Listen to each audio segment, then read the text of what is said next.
Since Ultimate Fighter, I've just been training a lot. Took a fight recently.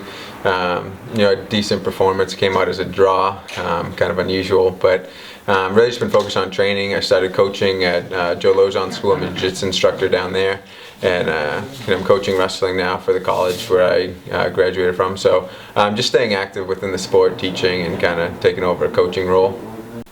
Yeah, definitely. I mean, like when you're coaching, you're constantly breaking down the people you're coaching, and in doing that you're kind of looking at these different angles that they're doing. Like for instance, like Luke will do something that I would never do, and then it makes me take another approach for it, like how would I defend if he was doing that to me. So you're constantly kind of learning new angles from all the different guys you're working with.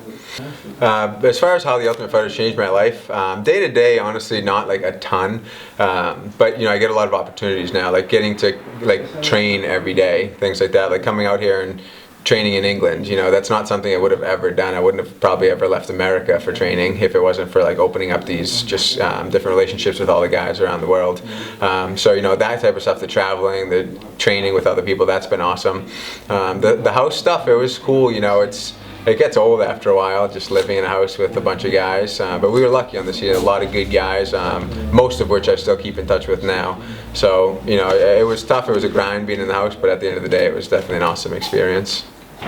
Chael's been awesome, like even on the show, people always question, is he the guy in his interviews or is he like the guy we kind of saw before that? And he proved to me he's the guy we saw before. It's a really down-to-earth guy. He was a guy that, he made relationships with all of us. He made sure that, he wasn't just our coach, he was our friend.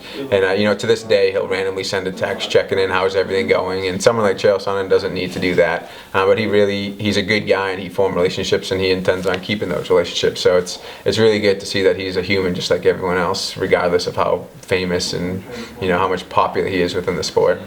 Yeah, I think I've proved to people that I belong in that class as far as my technical side of it. I don't think anyone doubts that, but I need a lot of experience before I think I go back there. It's a long-term goal for me to get back to the UFC. Right now my focus is I just want to become more of a fighter. I was really going into the show, I was a grappler who said I want to see how far I can take grappling into the UFC, and I kind of saw I took some fights and grappling will get you so far. So now I'm really focusing on being a fighter, and I'm just taking fights and I'm just doing it for the experience, and if I get back to the UFC that'd be great, but honestly I'm loving coaching guys and kind of helping other people achieve their goals as well. So although it is a goal, if it happens, great. If not, I'm happy where I'm at either way. For Luke, he came out, and the big thing with Luke was he really wanted to up his wrestling and stuff. So, me being a wrestler and having actually fought in the UFC, that type of thing really helps to have kind of that background. And so I came out and we were just working a lot of the wrestling stuff and also the little game plans. Like I'm trying to help kind of coach with him. He's got Robbie and just an extra voice in his corner that can just kind of help out and stuff. So my focus is really just trying to get his wrestling better because we can only do so much for this fight, but Luke's a guy who plans to have a long career. So we're really trying to do things that'll put him in a good position to succeed down the line as well. I think honestly the gyms I've seen in the UK, they're where like American gyms were, say like 5-10 years ago. They're smaller, they're just not as many guys on the mat at all times.